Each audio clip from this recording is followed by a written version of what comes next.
नमस्कार दोस्तों। तो स्वागत है आपका आपके YouTube channel turn with exam point पे। आज हम इंडियन एक्ट 1858 से 1947 के बीच के जितने भी एक्ट हैं उस पर आधारित इम्पोर्टेंट 50 क्वेश्चंस एमसीक्यू बेस्ड पे करेंगे, जो यूकेपीसीएस, यूपीएससी और एसएससी के एग्ज़ाम ओरिएंटेड व्यू से बहुत इम्पोर्टेंट है। तो चलिए बिना देर करे हम शुरू करते हैं और वीडियो को एंड तक ज़रूर देखिएगा, ठीक है। तो सबसे पहले हम फर्स्ट पे आते हैं।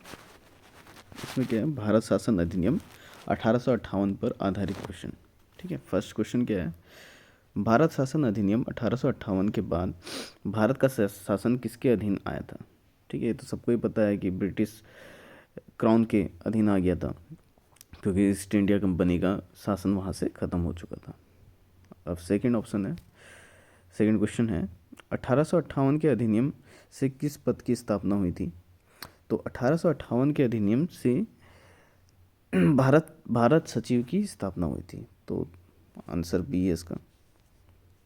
ऐसे थर्ड क्वेश्चन है, 1858 अधिनियम द्वारा किस संस्था को समाप्त किया गया था?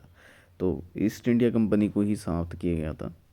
तो इसका आंसर सी है। अब आते हैं भारतीय परिषद अधिनियम 1861 पर, ठीक है। 1861 के अधिनियम की मुख्य विशेषता क्या थी? इसकी मुख्य विशेषता क्या थी? विधान परिषदों का पुनर्गठन, ठीक है। अब फिफ्थ क्वेश्चन में आते हैं। 1861 अधिनियम में पहली बार क्या शामिल हुआ था? तो इस बार क्या हुआ था, पहली बार भारतीयों की नियुक्ति कराई गई थी 1861 के अधिनियम में विधान परिषद में, ठीक।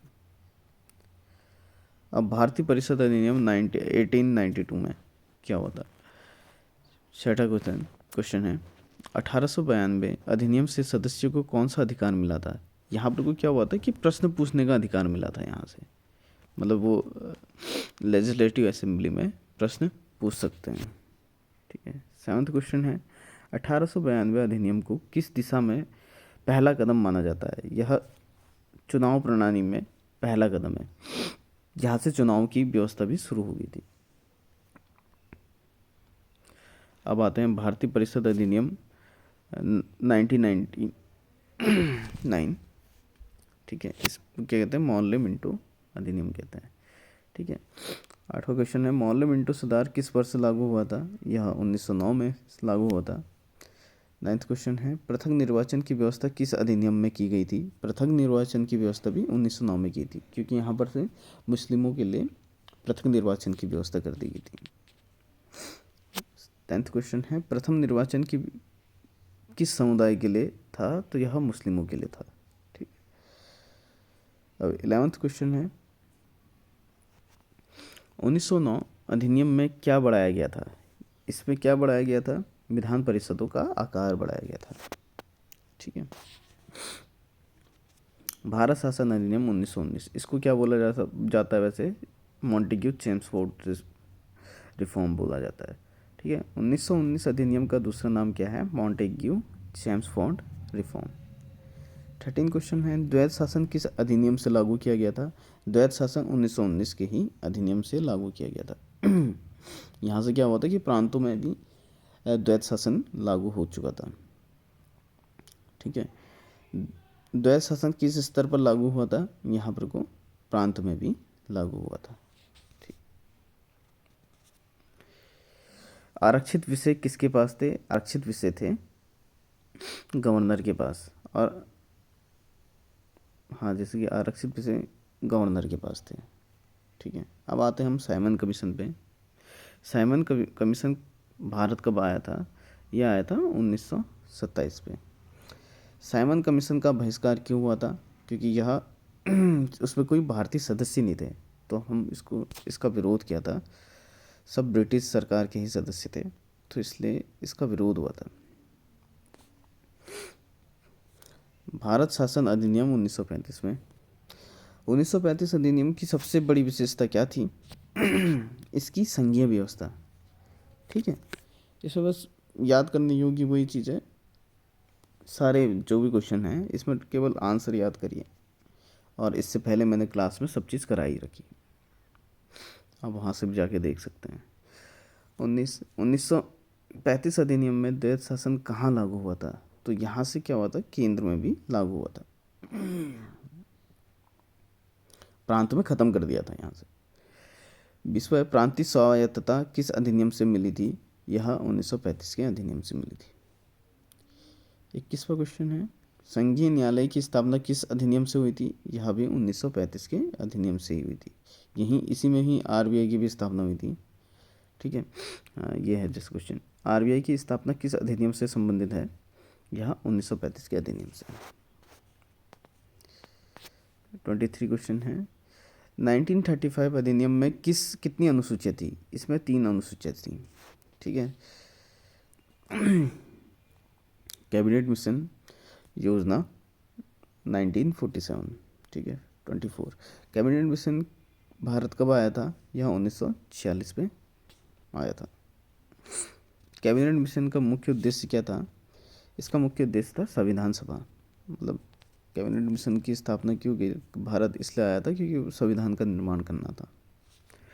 26 संविधान सभा का गठन किस योजना से हुआ था? यह कैबिनेट मिशन के द्वारा हुआ था। अब आते हैं भारतीय स्वतंत्रता अधिनियम 1947। भारतीय स्वतंत्रता अधिनियम कब पारित हुआ था? यह जुलाई 1947 में पारित हुआ था। 28 1947 अधिनियम कब लागू हुआ था? 1947 अधिनियम 15 अगस्त 1947 में। 29 क्वेश्चन है, 1947 अधिनियम से कितने डोमिनियन बने थे? 2 बने थे, हिंद, भारत और पाकिस्तान। भारत का अंतरिम वायसराय कौन था? उस टाइम पे अंतरिम वायसराय लॉर्ड माउंटबेटन थे। अब है मिश्रित क्वेश्चन है, प्रीवियस ईयर क्वेश्चन पर आधारित है। ठीक है, पृथक निर्वाचन किसमें मानी जाती है? इसको मोर्ले मिंटो रिफॉर्म कहते हैं, 1909 में। ठीक है, द्वैध शासन की समाप्ति किस अधिनियम से हुई थी? द्वैध शासन की समाप्ति 1935 के अधिनियम से हुई थी। 33 है, प्रांतीय स्वायत्तता किस अधिनियम से समाप्त हुई थी? प्रांतीय स्वायत्तता समाप्ति ही नहीं हुई थी। ठीक है, वो तो लागू हुई थी 1935 में। ठीक है, भारत सचिव किसके प्रति उत्तरदायी था? भारत सचिव ब्रिटिश संसद के लिए उत्तरदायी था। 1858 से 1947 की संवैधानिक व्यवस्था किसके पक्ष में थी? यह संवैधानिक व्यवस्था ब्रिटिश हित के पक्ष में थी। अब कुछ अंतिम प्रश्न हैं, 4 से 5 क्वेश्चंस, इसको देख लेते हैं हम। 36 संविधान सभा की पहली बैठक कब हुई थी? संविधान सभा की पहली बैठक 1946 पर हुई थी। 37 है, भारत का डोमिनियन दर्जा किस अधिनियम से मिला था? भारत को का डोमिनियन दर्जा 1947 के अधिनियम से मिला था। ब्रिटिश क्राउन का शासन किस अधिनियम से समाप्त हुआ था? वह भी 1947 के अधिनियम से समाप्त हुआ था। 39 है, 1935 अधिनियम किसका आधार बना था? यहाँ संविधान का आधार बना था, क्योंकि आज भी 1935 अधिनियम से ही हमारे संविधान की काफ़ी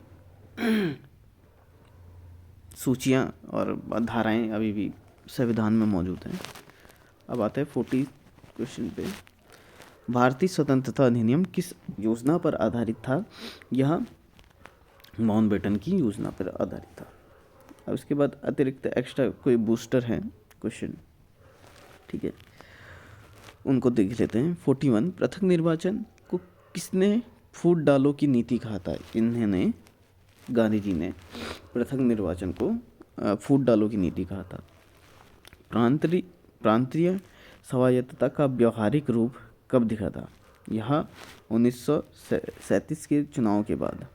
ठीक है, 43 ये क्वेश्चन है, 1935 अधिनियम में संघ क्यों असफल हुआ था? क्योंकि उस टाइम पे क्या हुआ था कि रियासतें नहीं जुड़ी थी।